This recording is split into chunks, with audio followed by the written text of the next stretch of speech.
김명수 대법원장이 거짓 해명 논란에 또 한 번 사과했지만 사퇴 거부 입장도 분명히 했습니다. 다음 주 검찰 중간 간부 인사를 앞두고 현직 검사가 법무부의 충성맹세를 한 검사가 이번 인사에서 요직에 기용된다는 소문을 실명으로 옮겨 논란입니다. 문재인 대통령이 여당 지도부와 만나 역대 가장 좋은 성과를 낸 당정청이라고 자평했습니다. 코로나가 진정되면 전 국민 위로금 지급도 검토하겠다고 했습니다. 강원 양양 야산에서 난 불이 강풍을 타고 낙산사 1km 앞까지 접근해 긴장을 높였습니다. 불은 6시간 만에 진화됐습니다. 쌀도 너무 비싸졌어요. 밥도 아껴 먹어야지 돼요. 즉석 밥에 이어 빵과 햄버거까지 가격이 인상됩니다. 한파의 조류 인플루엔자 확산, 국제유가 강세까지 ገብ친 데 따른 겁니다.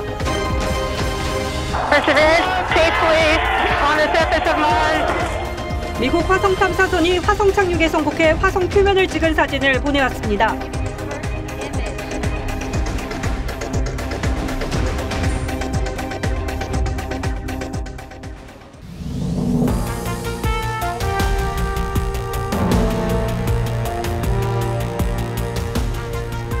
여러분 안녕하십니까? 박정훈입니다. 신동욱 앵커의 휴가로 오늘 하루 뉴스9은 제가 진행하겠습니다. 거짓말 파문과 함께 법원과 정치권으로부터 전방위적인 사퇴 요구를 받고 있는 김명수 대법원장이 오늘 결국 대국민 사과문을 발표했습니다. 하지만 이 사과문 내용과 발표 형식 모두에서 비판을 받았습니다.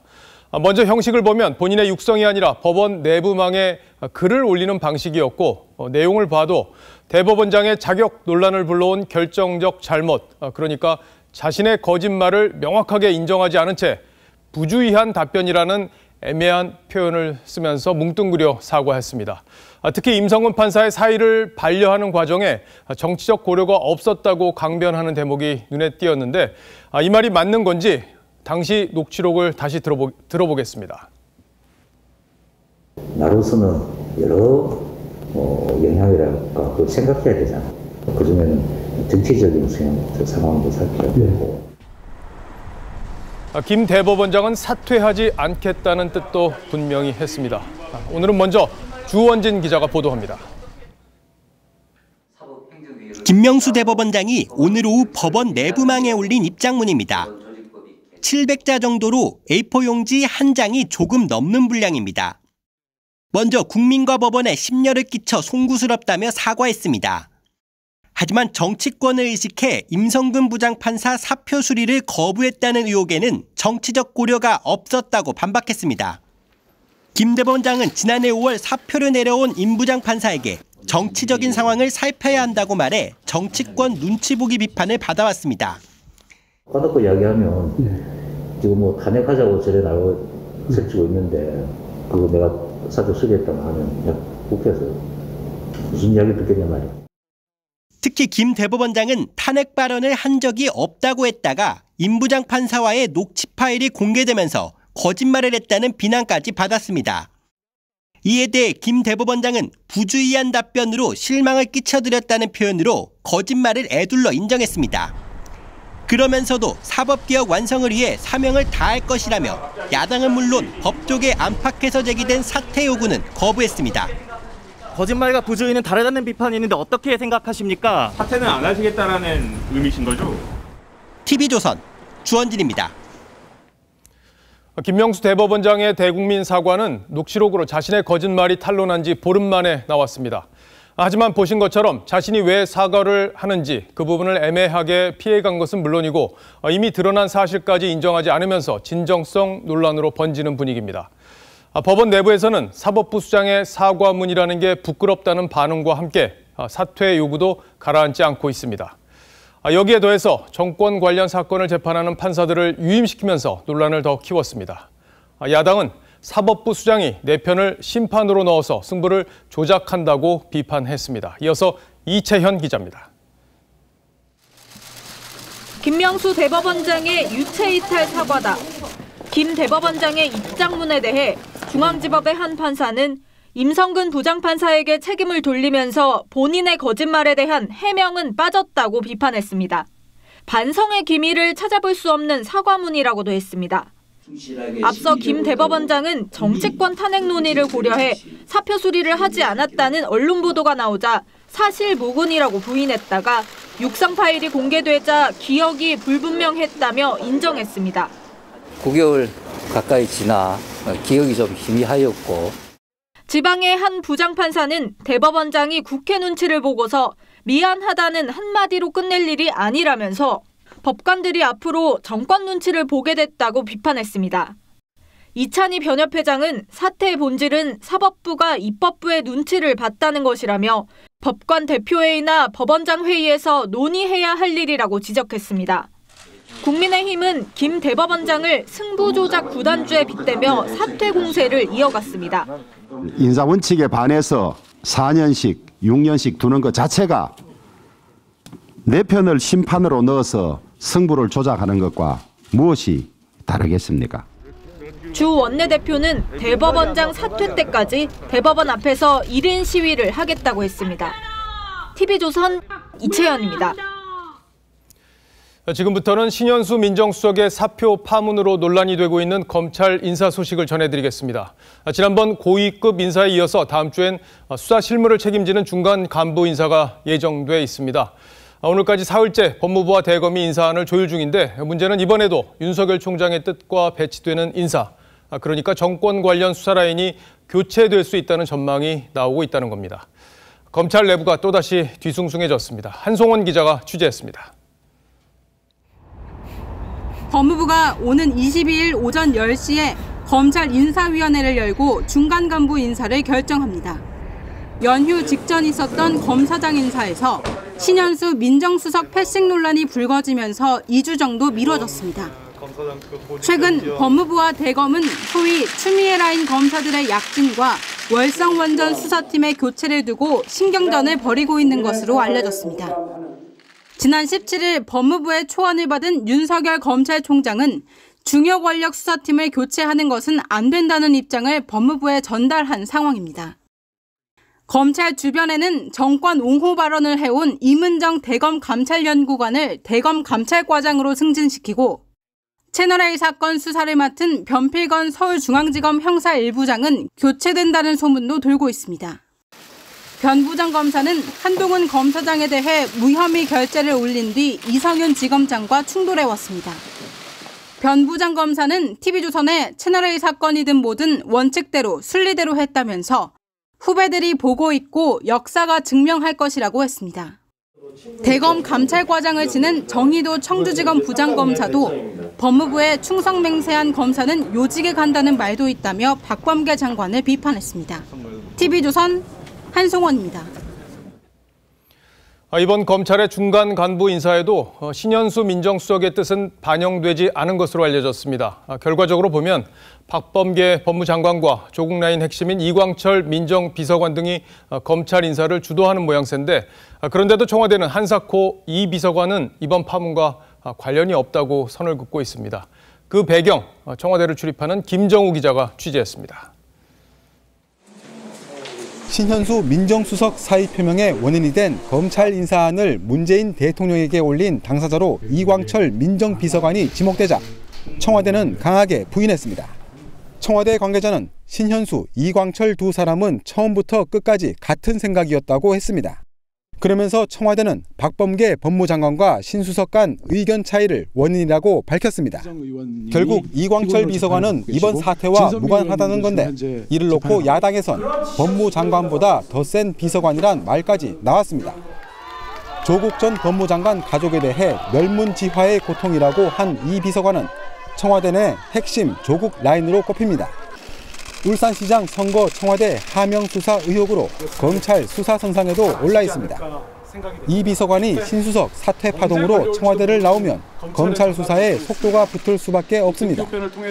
청와대 안팎에선 박형철 반부패 비서관이 사직 후 조국 전 수석에 맞선 선례도 청와대의 이광철 비서관 보고 기류에 영향을 줬을 거란 말도 나옵니다. 민정수석의 사의 표명에 이어 민정비서관까지 논란에 휩싸이면서 임기 말 청와대의 국정 장악력이 흐트러질 수 있다는 우려가 나오고 있습니다. TV조선 김정우입니다. 임명된 지 2달도 안 된 민정수석이 검찰 인사에 반발해서 사표를 낸 초유의 사태에도 문재인 대통령은 또 침묵을 지키고 있습니다. 그런데 6년 전 야당 시절엔 민정수석이 비서실장의 국회 출석 지시를 따르지 않았던 걸 두고 기강이 엉망이라면서 박근혜 대통령의 사과까지 요구한 바 있습니다. 당시 상황 홍현주 기자가 들여다봤습니다. 박근혜 정부 때인 2015년 김영한 민정수석이 김기춘 비서실장의 지시에도 불구하고 불출석 관행을 이유로 국회에 나오지 않으면서 항명 사태가 불거졌습니다. 출석하도록 제가 지시를 했습니다. 그랬음에도 불구하고 본인이 출석할 수 없다. 당시 새정치민주연합 당대표 경선에 나선 문재인 의원은 공직기강이 무너졌다며 대통령의 사과를 요구했습니다. 완전히 기강이 붕괴되어 있다고 생각됩니다. 정상적인 상태가 아닙니다. 박근혜 대통령도 국민들 앞에서 사과할 필요가 있다고 생각합니다. 지휘 체계가 무너진 것을 저는 국민 앞에 적나라하게 보여줬다고 생각합니다. 그로부터 6년 뒤 민정수석이 대통령의 사의 반려에도 불구하고 뜻을 굽히지 않고 있지만 문 대통령은 입장 표명을 하지 않고 있습니다. 청와대는 문 대통령이 검찰 인사안을 둘러싼 갈등을 알고도 제가 했냐는 질문에 대통령은 거론하지 말아달라는 말만 반복하고 있습니다. 야당은 대통령은 왕이 아니라며 직접 입장을 밝히라고 요구했습니다. 구름 위에 있는 신성한 존재라고 21세기 민주주의 국가에서 모시는 겁니까? 문 대통령은 재작년 조국 사태 때는 2달여간 극심한 국론 분열을 일으키고 조 전 장관이 사퇴한 뒤에야 송구하다고 했고 추윤 갈등에는 1년 가까이 침묵하다 지난해 12월 처음 사과했습니다. TV조선 홍현주입니다. 이 사흘 전 동해 바다를 헤엄쳐 와서 귀순 의사를 밝혔다는 북한 남성과 관련해서 어제 저희가 군의 CCTV 영상을 단독으로 입수해서 보도해드린 바 있습니다. 영상을 보면 한동안 서성이고 바로 앞 검문소도 그냥 지나쳐서 단순 귀순자로 보기에는 석연치 않은 부분이 있었는데 오늘 저희가 이런 정황을 뒷받침하는 군 내부의 교신 내용을 단독으로 취재했습니다. 수색 과정에서 이 남성이 수중 추진기를 타고 남하했다는 대화가 교신을 통해 오갔다는 겁니다. 이 한겨울에 오리발을 차고 수영으로 바닷물을 거슬러 오는 게 가능하냐는 물음에 어느 정도 답을 주는 듯합니다. 자, 그렇다면 군인이 아닌 일반 귀순자가 수중 추진기를 사용할 수 있는 건지 새로운 의문이 남게 됩니다. 윤동빈 기자의 단독 보도입니다. 북한 남성을 찾기 위해 군의 경계령이 발령된 16일 오전 수색작전에 참여한 군 관계자는 당시 부대 간에 오간 무전 교신에서 특이한 내용을 들었습니다. 그럼 걔가 수영을 해서 넘어왔다는 거야? 그 스쿠버 장비 올리바하고 왜 앞으로 쭉 휘시는 거잖아. 북한 남성이 해안가에서 발견된 오리발 외에도 스크루가 달린 추진기를 이용했다는 내용이었습니다. 그쪽이 상승하면서 막 이거 발견됐다고 하잖아. 추진기를 이렇게 타고 일을 하는데. 군은 북한 남성이 해산물 채취용 머구리 복장을 했다고 밝혔는데 이 복장만으로 추진기 없이 겨울바다를 6km 넘게 헤엄치는 건 불가능에 가깝다는 게 전문가들 분석입니다. 게다가 국립해양조사원에 따르면 16일 새벽엔 해류가 남에서 북으로 흘렀습니다. 방한복을 입고 그 위에 머구리복을 입으면 아무리 오리발을 착용했다고 해도 물속 저항이 심해서 수 킬로미터를 헤엄쳐 오는 데는 어려움을 겪을 수밖에 없습니다. 합동참모본부는 현재 합동조사 중이며 조사 결과가 나온 후 설명할 것이라고 밝혔습니다. 국민의힘 국방위원들은 현장 사진 공개를 요청하면서 여러 의혹들에 대해 질의했지만 정부 당국은 사진을 모두 수거해가며 군에 함구 요청을 한 것으로 전해졌습니다. TV조선 윤동빈입니다. 문제의 수중 추진기는 소음이 거의 없고 바닷속에서도 시속 3km 정도로 이동할 수 있는 특수부대용 군 장비입니다. 007 같은 첩보 영화 그리고 군 영화에 간혹 등장하는데 과거 난파 공작원들이 바다를 통해 은밀하게 침투할 때 주로 사용했던 장비이기도 합니다. 그래서 이번 북한 남성의 남하 목적을 두고도 귀순이냐 난파냐 논란이 될 것으로 보입니다. 구민성 기자가 좀 더 자세히 설명하겠습니다.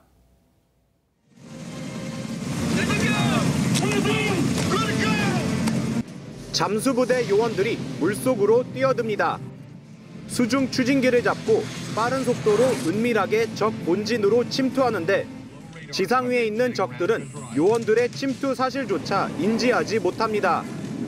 16일 귀순한 북한 남성이 이용했다고 추정되는 수중 추진기는 네이비실 같은 특수부대들의 침투 작전에 쓰입니다.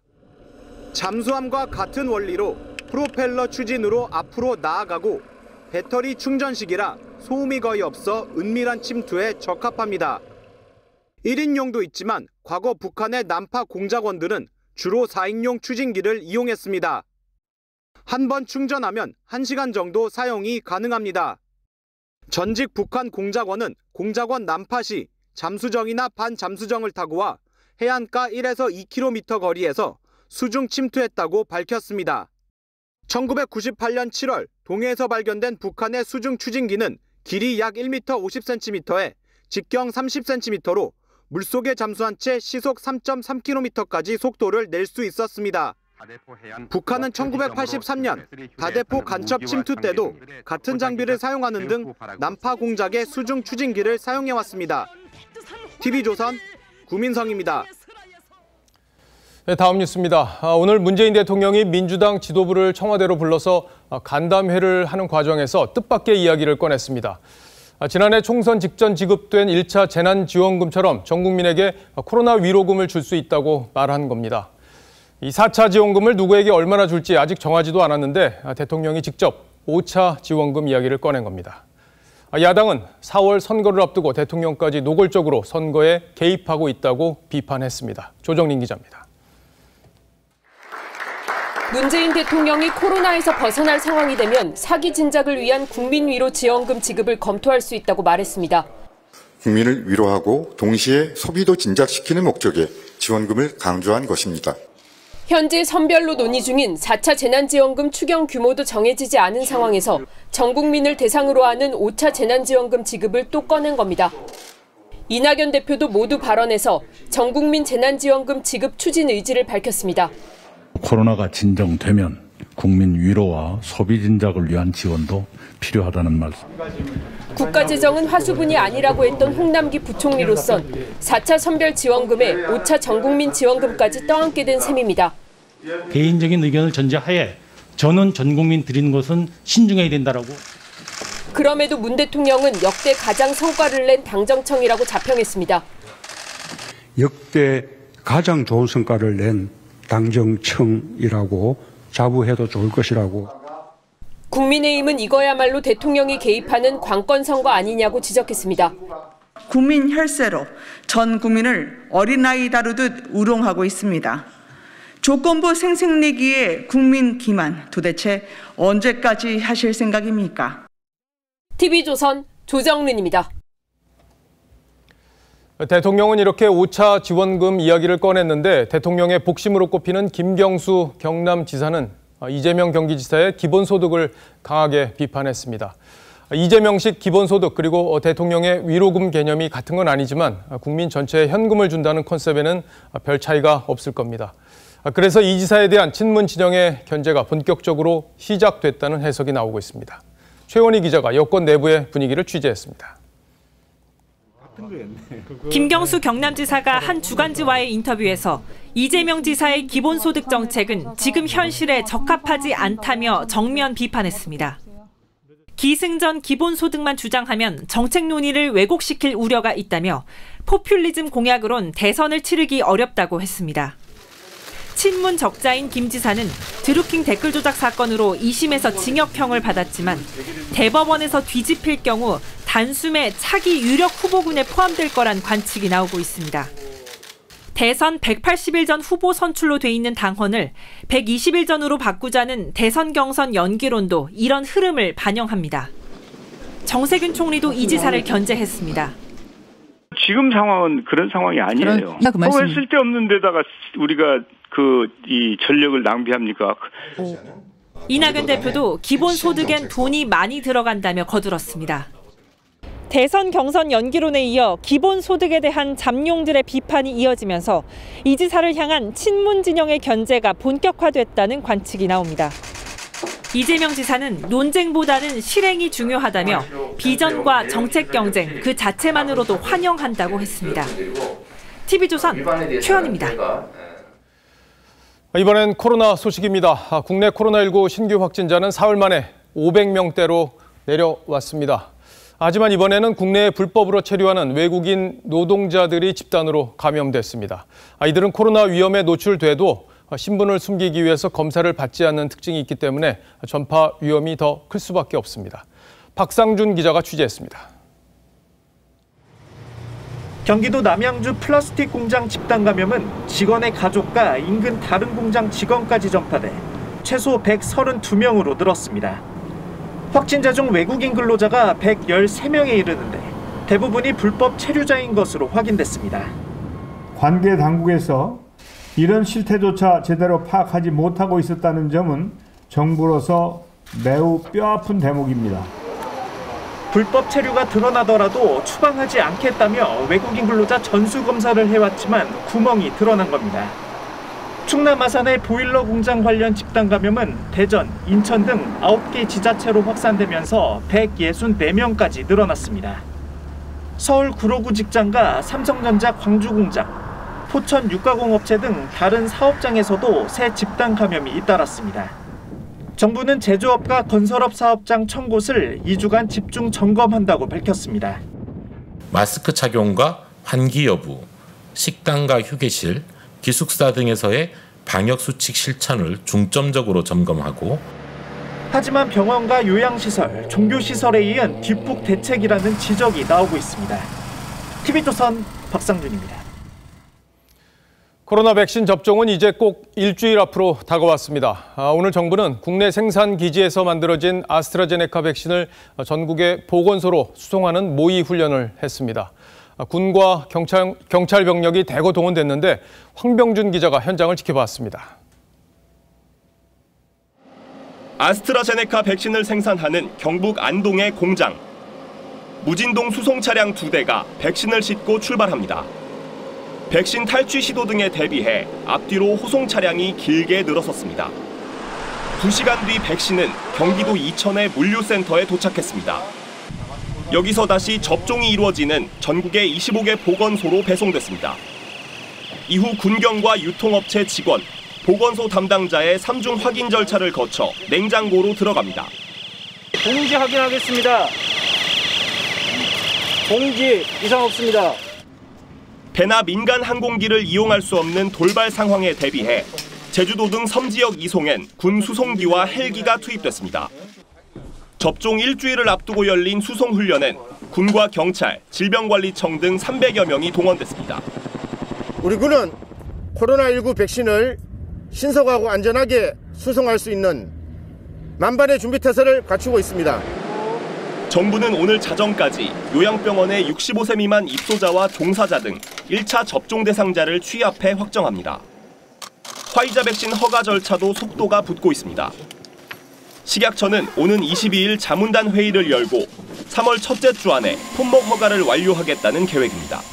TV조선 황병준입니다.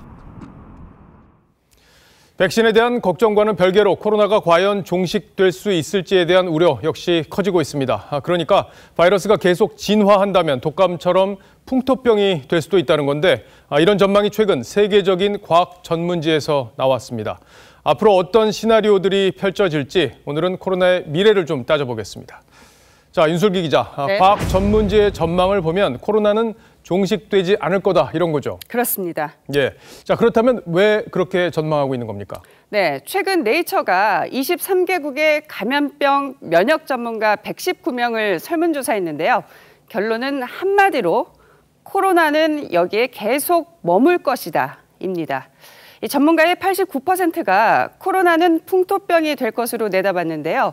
코로나를 지구상에서 박멸하기란 달 가는 길을 놓는 것과 마찬가지란 말까지 나왔습니다. 이유는 이렇습니다. 결국은 이 바이러스 대 면역력의 대결에서 누가 이기느냐의 문제인데 승패를 점치기 힘들다는 거죠. 자, 그러니까 백신을 맞아도 지금처럼 변이가 계속된다면 면역력이 당해낼 수 없다 이런 거죠? 그럴 수 있다는 거죠. 앞으로 변수는 이 바이러스가 변이 등을 통해 진화할지 또 면역력 효과가 얼마나 될지 크게 이 두 가지인데요. 집단 면역이 쉽게 형성되는 게 가장 바람직한 시나리오죠. 또 새로운 백신 개발도 기대할 수 있습니다. 반면에 가장 우려되는 상황은 이 바이러스 진화가 면역력을 앞설 때죠.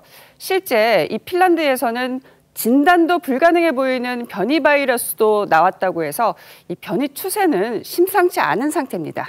자, 그런데 이 그림 저쪽 왼쪽 끝에 바이러스 밑에 진화, 그 밑에 보면 XPOC가 돼 있잖아요. 그러니까 바이러스가 진화하지 않을 가능성도 있다, 이런 전망도 있는 겁니까? 물론 그런 가능성도 있습니다. 그래도 안심해서는 안 되는 게 이 경우 바이러스는 동물로 숨어들 수 있기 때문이죠. 그리고 박쥐나 밍크처럼 다시 인간을 감염시킬 수 있습니다. 이런 상황인데도 코로나가 독감이나 홍역처럼 될 수 있다고 보는 이유는 뭘까요? 바로 이 바이러스와 면역력이 서로 반격에 재반격에 재감염을 거듭할수록 면역력은 강화될 거라는 게 전문가들의 대체적인 관측이죠. 자, 그렇게 되면 감염이 되더라도 증상이 경미할 수가 있습니다. 자, 그런데 우리가 알고 있기로도 독감이나 홍역은 코로나보다 치사율이 낮은 걸로 알려져 있는데 이 바이러스가 진화할 경우 치명률과는 어떤 상관관계가 있습니까?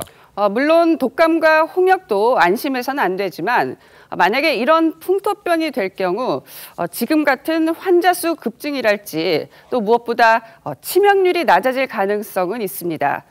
그런데 코로나가 이렇게 잠잠한 상태로 계속 있어줄까요?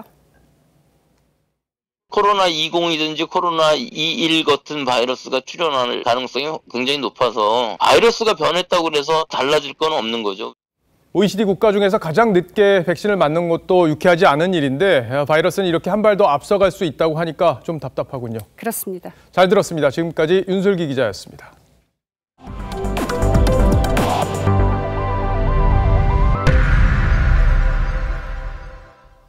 어젯밤 강원 양양 야산에서 난 불이 강풍을 타고 낙산사 1km 앞까지 접근해서 긴장을 높였습니다. 특히 지난 2005년 낙산사를 삼킨 산불과 이동 경로가 비슷해서 주민 불안이 더 컸는데요. 다행히 불은 6시간 만에 진화됐습니다. 이승훈 기자입니다. 산자락이 시뻘건 불길로 물들었습니다. 진화대원이 물을 뿌리니 강풍에 불꽃이 솟구칠 정도라 진화에 어려움을 겪었습니다. 뛰쳐나가 보니까 불이 붙어갖고 확 밀려나고 있더라고요. 물을 갖다 뿌렸는데도 뭐 역부족이더라고요. 어젯밤 10시 15분쯤 양양 사천리의 한 창고에서 시작된 불은 바람을 타고 인근 야산으로 번졌습니다. 불길이 마을까지 번져 주민 80명이 긴급 대피했습니다. 불이 펄겋게 붙었더라고. 저는 불을 한번 맞은 사람이에요. 2005년도에. 얼마나 놀랐는지 덜덜덜 떠면나. 산불 진화 요원 1000여 명이 밤샘 진화에 나서 새벽 4시쯤 큰 불을 잡았습니다. 이번 산불로 축구장 9개 면적의 산림이 잿더미로 변했습니다. 어젯밤 산불은 2005년 낙산사 대형 산불이 일어난 마을과 같은 곳에서 시작됐습니다. 당시 원통 보존과 보물인 동종이 불탔는데 어젯밤 산불도 당시와 바람의 방향이 비슷해 한때 낙산사 1km 앞까지 번졌습니다. 산불 방향이 같았어요. 그러니까 지금 저희 주민들이 대피를 하면서 그때 상황이 지금 기억이 나니까 그 가슴을 쓸어내리시면서 오늘날 12시 반쯤 강풍에 다시 불이 일어났지만 즉시 진화됐습니다. 산불 당국은 내일까지 뒷불을 감시할 예정입니다. TV조선 이승우입니다. 네, 이번 양양 산불은 바짝 메마른 날씨가 특히 화근이었습니다. 실제 이달 들어서 동해안 일대에 내린 눈과 비는 단 0.1mm였는데 이렇게 건조한 날씨가 주로 봄철에 일어나는 산불 위험을 앞당기고 있어서 우려가 나옵니다. 장용욱 기자입니다. 바짝 마른 들풀이 불에 휩싸입니다. 강한 바람에 순식간에 번져나갑니다. 지금 순식간에 지금 풀 위주로 지금 불이 이렇게 번지고 있는 상황이야. 동해안 일대는 산과 들이 바짝 메말랐습니다. 이번 겨울 동안 눈이 제대로 오지 않아 3, 4월에 빈발하던 산불이 벌써부터 속출하고 있습니다. 실제 이달 들어 강원 영동 지역에 내린 눈과 비는 0.1mm입니다. 이 때문에 강원 동해안에 나흘째 건조특보가 이어지면서 주민들 걱정도 커지고 있습니다. 눈도 없고 없어요. 올해는 진짜. 어때요? 그러니까 좀 더 건조하죠. 제일 무서운 게 그거예요. 봄철마다 거세지는 순간 최대 초속 30m가 넘는 동해안의 양간지풍도 걱정거리입니다. 강원 산지와 동해안은 19일 밤부터 20일 새벽 사이에 최대 시속 100km의 매우 강한 돌풍도 나타나겠습니다. 산불에 대한 우려가 커지면서 산림청은 오늘 강원 동해안 일대에 대형 산불 경보와 주의보를 발령했습니다. 올 들어 강원도에서 난 산불만 6건이고 피해 면적은 축구장 14배에 이릅니다. TV조선 장용욱입니다. 지난달 방역당국이 야외 체육시설 영업 규제는 풀고 실내 체육시설은 그대로 묶어두면서 헬스장 업주들이 시위를 벌였죠. 그런데 당시 집회를 이유로 경찰이 최근 헬스장 단체 대표에게 피의자 조사를 벌여서 이 헬스장 업주들의 하소연이 이어졌습니다. 당시 어떤 상황이었는지 윤재민 기자가 전하겠습니다. 지난달 10일 서울 여의도 민주당사 앞 실내 체육시설 영업 규제를 풀어달라며 헬스장 관장들이 촛불 집회를 열었습니다. 방역 수칙에 따라 당초 9명 집회로 신고했지만 문을 못 여는 헬스장 관장들이 몰리면서 100명을 넘어섰습니다.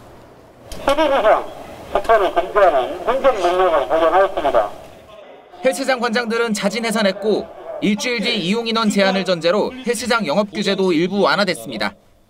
하지만 당시 집회를 주관했다는 이유로 헬스장 단체 대표가 어제 경찰 조사를 받았습니다. 당초 신고된 인원과 장소를 벗어나 집회를 한 혐의로 피의자 조사를 받은 겁니다. 헬스장 단체는 강하게 반발했습니다. 오늘 보면 서울시청 앞에 300명, 400명 모인 거에 대해서는 경찰들이 다 에스코트 하면서 형평성에 문제가 있죠. 카페와 음식점 등 일부 자영업자들은 정부를 상대로 영업 손실을 물어내라며 지난달에 이어 또 12억 원대 집단 소송을 제기했습니다. TV조선 윤재민입니다. 소득이 감소하면서 소비 지출이 줄고 있다는 소식 전해드렸는데요. 물가 상승도 계속되고 있습니다. 즉석 밥에 이어서 빵과 햄버거까지 줄줄이 치솟고 있는 건데요. 이 한파를 시작으로 조류 인플루엔자 확산에 국제 유가 강세까지 안팎으로 상황이 좋지 않았습니다. 김자민 기자입니다. 20kg 쌀 한 포대 가격이 6만 원에 육박합니다. 지난해 태풍과 장마로 쌀 작황이 줄면서 쌀값은 1년 전에 비해 16.5% 올랐습니다. 쌀도 너무 비싸졌어요. 밥도 아껴 먹어야지 돼요. 쌀값이 급등하자 즉석밥 가격도 덩달아 최대 11% 올랐습니다. 소비자들은 장바구니에 물건 담기가 겁나는 수준입니다. 유제품, 계란, 쌀 이런 건 정말 많이 올랐다고 느껴져요. 밥상 물가 인상은 이제 외식 물가 전반으로 번지고 있습니다. 파리바게트는 오늘부터 가격을 5.6% 올렸고 앞서 뚜레쥬르도 가격을 9% 인상했습니다.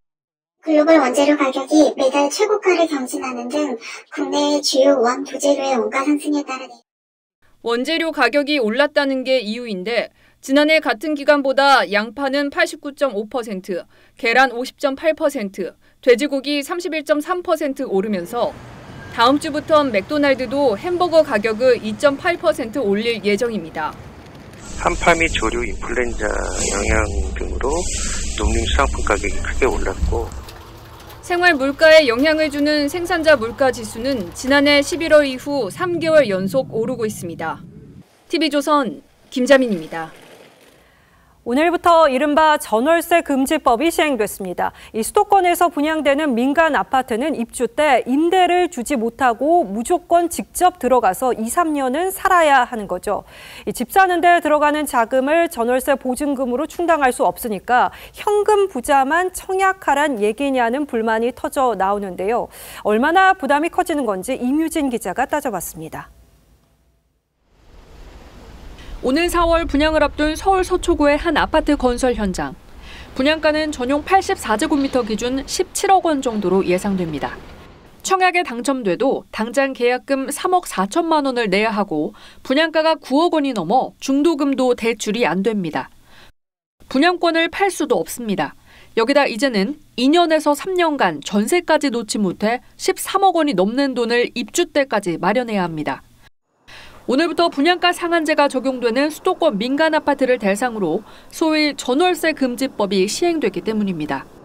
사실상 현금 부자만 청약이 가능해졌다는 비판이 나옵니다. 실제 온라인 커뮤니티에는 서민들의 내 집 마련이 더 힘들어졌다는 불만글이 잇따르고 있습니다. 전문가들도 과도한 규제라고 지적합니다. 결국에 그 분양을 받은 사람이 대출되지 않으면 결국에 입주도 못하고 아주 난감한 문제가 동작할 수가 있어요. 가뜩이나 임대차법으로 악화된 전세난이 더 심각해질 거란 우려도 나옵니다. 전매 제한과 대출 제한에다 전월세 금지법까지. 정부는 3, 4년 뒤 입주하는 아파트에 해당하는 것이라 시장에 끼칠 영향은 크지 않을 거란 입장이지만 입지 좋은 아파트에 무주택자들이 진입할 사다리를 사라지게 만들었다는 지적이 나옵니다. TV조선 임유진입니다. 네, 인천공항 인근에 대형 공원이 만들어질 예정입니다. 공원 옆에는 도로도 들어설 계획이어서 주변 환경도 좋아질 걸로 기대되는데요.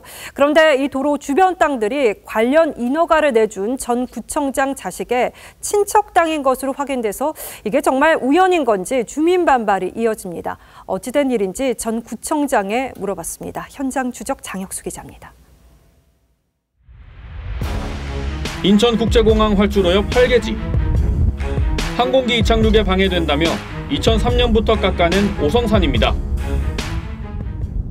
저 우였었거든요. 이쪽 위에 쭉 높았어요. 근데 다 깎여가지고 없어. 공항공사 측은 훼손한 산 88만 제곱미터 부지에 870억 원을 들여 야영장과 호수, 야구장 등을 갖춘 공원 조성을 약속했습니다. 하지만 오성산 공원 개발 계획이 미뤄진 지 20년째입니다. 땅이 이렇게 오랜 기간 방치되면서 부지 곳곳엔 사람들이 취사를 하거나 불을 피운 흔적이 보입니다. 캠핑 텐트도 설치돼 있습니다. 여기서 가끔 캠핑 하세요? 처음 왔어요. 올해가 지나면 산림을 복구해야 해 인천시와 공항공사가 부랴부랴 공원 조성에 나섰습니다. 그런데 정작 인근 주민보다 엉뚱한 사람들이 큰 혜택을 보게 됐다며 볼멘 소리가 터져 나옵니다.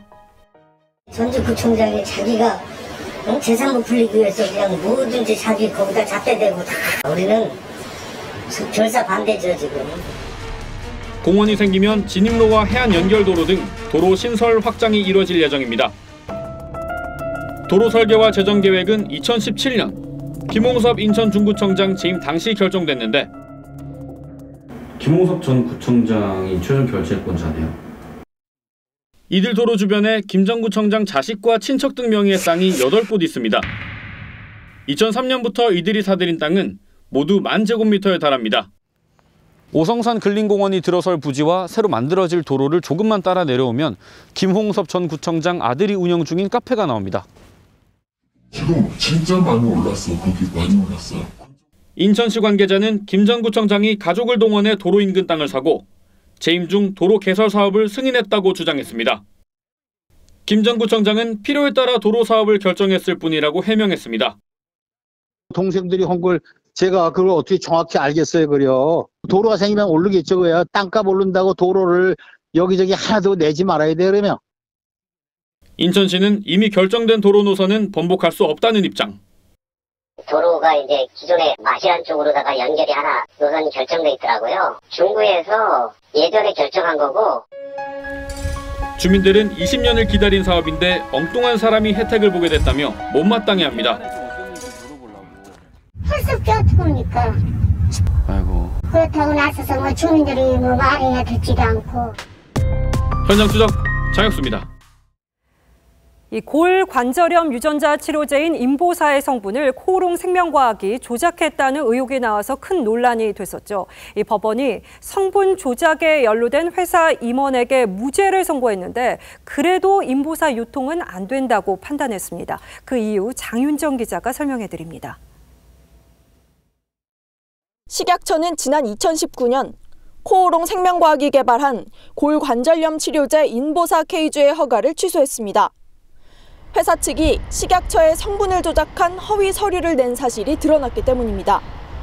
코오롱 생명과학 측은 부당하다고 소송을 냈는데 행정법원은 식약처의 인보사 품목 허가 취소는 정당하다고 판결했습니다. 재판부는 의약품은 사람의 생명에 직접 영향을 미치는 것으로 중요한 부분이 신청서와 다르다면 중요한 하자가 있는 것이라고 했습니다. 앞서 오늘 오전 서울중앙지법은 성분 조작에 연루된 회사 임원 조모 씨 등에게 무죄를 선고했습니다. 법원은 이들이 인보사 품목 허가를 받기 위해 식약처에 허위 자료를 제출한 사실은 인정했습니다. 하지만 식약처가 충분한 허가 심사를 하지 않은 점이 인정되기 때문에 회사 관계자들을 처벌할 수는 없다고 봤습니다. 관리 감독기관의 부실한 검증으로 인허가가 결정됐다면 위계에 의한 공무집행방해가 성립하지 않는다는 대법원 판례에 따른 겁니다. 인보사 피해자 측은 재판 결과를 앞으로 이어질 손해배상 소송에 활용하겠다고 했습니다. 고의로 허위의 자료를 조작해서 제출한 행위 자체는 인정이 됐기 때문에 민사소송에 있어서의 불법 행위를 입증하는 데 있어서는 오늘 결과가 의미 있는 결과다. 코오롱 생명과학도 곧 항소 여부를 결정하겠다고 했습니다. TV조선 장윤정입니다. 연기금이 최근 한 달 이상 주식을 팔아치우면서 개인 투자자들에게서 볼멘 소리가 흘러나왔는데요. 금융당국이 연기금이 어떤 종목을 사고 팔았는지 파악에 나서 논란입니다. 개인 투자자들의 눈치를 보는 것 아니냐는 지적도 나옵니다. 이정현 기자입니다. 국내 증시 큰손 연기금. 지난해 12월 24일부터 오늘까지 37일째 모두 12조 원을 순매도했습니다. 기간과 규모 모두 2009년의 순매도 기록을 넘어섰습니다. 이런 와중에 금융감독원이 최근 연기금을 운용하는 자산운용사들의 주식 매매 자료를 제출해달라고 요청했습니다. 금융당국의 연기금 매매 현황 파악은 이례적입니다.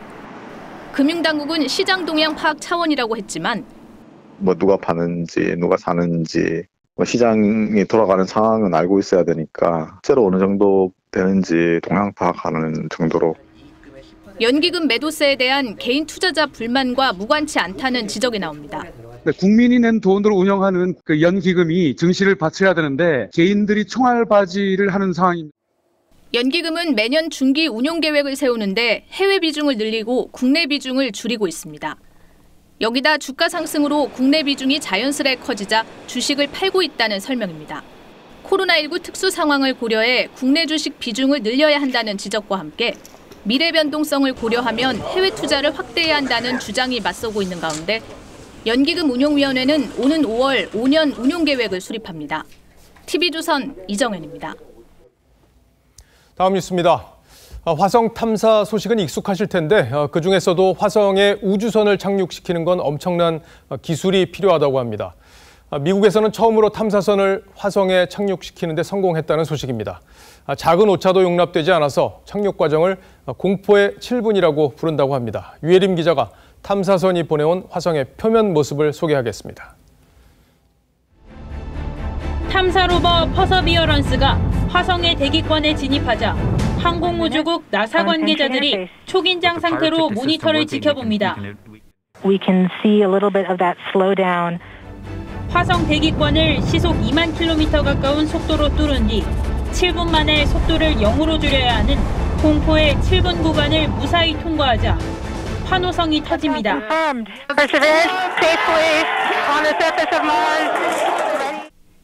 인내라는 뜻의 퍼서비어런스는 지난해 7월 지구를 떠났습니다.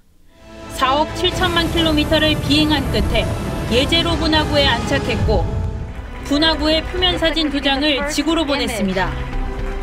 퍼서비어런스는 과거의 생명체 흔적과 화성 토양의 표본을 수집하는 임무를 수행합니다. 예제로 분화구는 40억 년 전 강물이 흘러든 장소로 추정하고 있습니다. But it's also part of our bigger exploration plans, right? Which involve really understanding Mars and the evolution of Mars and whether there was life, ancient life. 퍼서비어런스는 3m 길이의 6개의 바퀴로 이동하며 카메라와 레이저, 드릴 등이 장착됐습니다. 퍼서비어런스에 실린 1.8kg의 소형 헬리콥터 인저뉴어티는 화성에서 처음으로 동력 비행도 시도합니다. TV조선 유혜림입니다. 미국 텍사스에 몰아닥친 한파의 위력이 만만치 않습니다. 어제 바다거북 수천 마리가 추위로 집단 기절한 장면을 저희가 보여드렸죠. 주민들의 고통 역시 이만저만 아니라고 합니다. 텍사스 인구 절반의 물 공급이 끊겼고 사흘째 이어지는 정전 사태로 집안 물건을 땔감으로 쓸 지경이라고 합니다. 오늘의 포커스는 기습 한파로 얼어붙은 텍사스에 맞췄습니다. 길게 줄을 늘어선 채 대기 중인 차량들. Water. We need water in the truck. 자원봉사자들이 생수를 한 상자씩 실어줍니다. So I'm here to get water. I've been to several different stores and no one has water. 30년 만의 한파에 수도관이 곳곳에서 동파돼 물이 새고. Oh, what a nightmare. Oh my God. 정수장 가동도 중단되면서 텍사스 인구의 절반 가까운 1,350만 명에게 물이 끊긴 겁니다. It is a mess. It is a mess. 없는 건 물뿐이 아니죠. 식료품 가게 앞에 줄을 선 시민들. 하지만 상점한 선반은 텅텅 비어 있습니다. You can't find food, and when you do, you have to stand on a line 4 or 5 hours. This is ridiculous. 줄을 서서 자선단체가 나눠주는 도시락을 받는 처지가 됐습니다. 전력 공급이 일부 재개됐다고는 하지만 대부분의 주민들은 나흘째 이어지는 정전 사태로 고통받고 있죠.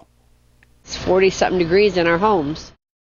정전으로 난방이 되지 않아 땔감이 될 만한 물건은 다 태우고 We had no firewood left and we started using things in the house to keep the fire going. 기름을 사기 위해 80km를 운전해야 하는 상황이죠. 50 miles I had to drive to get these 2 gallons so I can run a generator overnight.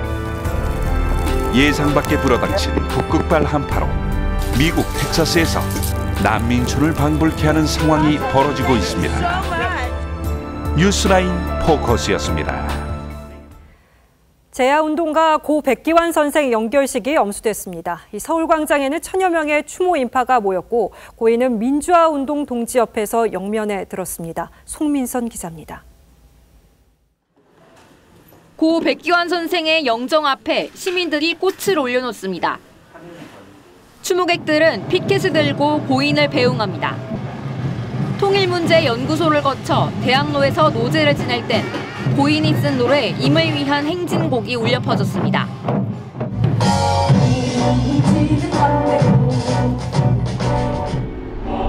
영결식이 열린 서울광장. 주최 측은 300여 명이 올 거라고 예상했지만 더 많은 추모객이 모였습니다.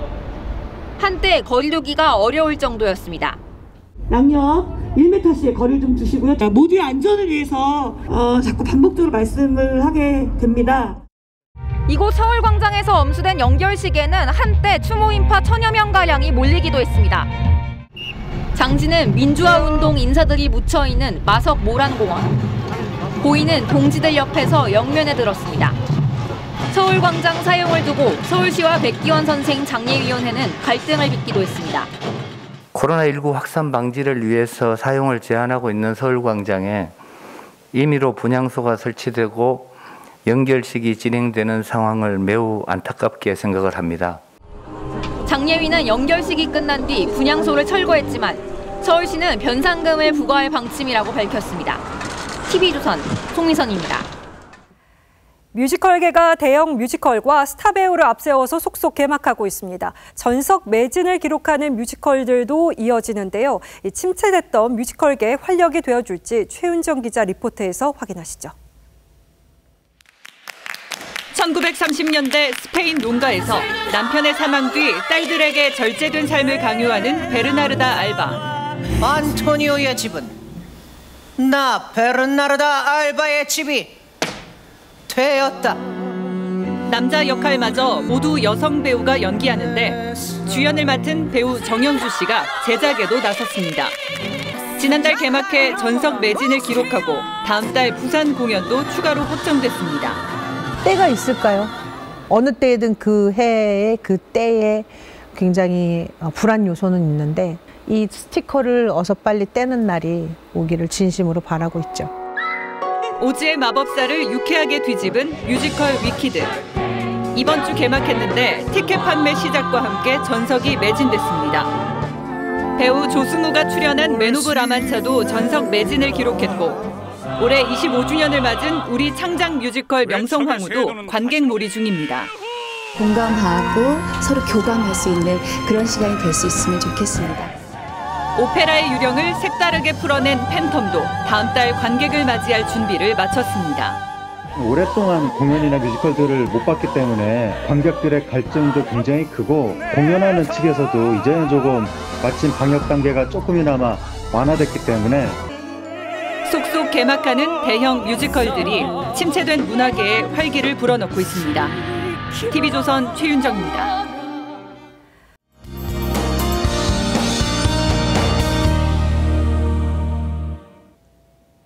주말 동안 날이 건조한 가운데 바람이 강하게 불겠습니다. 불이 나기 쉽고 또 번지기도 쉬운 상황인데요. 동쪽 지역에는 건조특보와 강풍특보가 내려졌습니다. 하지만 특보의 유무를 떠나서 전국 어디서든 화재 조심하셔야겠습니다.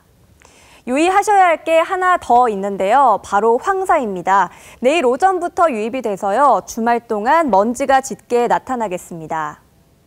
날은 봄 기온이 물씬 느껴질 만큼 아주 포근하겠습니다. 내일 서울의 한낮 기온 12도, 대구 18도, 광주와 부산 17도 등으로 오늘보다 5도가량 높겠습니다. 당분간 비 소식이 없기 때문에 날은 더 건조해지겠습니다. 그리고 화요일쯤 기온이 떨어지는데요. 그래도 추위가 심하지는 않겠습니다. 날씨였습니다. 2월 19일 뉴스9 여기서 마치겠습니다. 시청해주신 여러분 고맙습니다.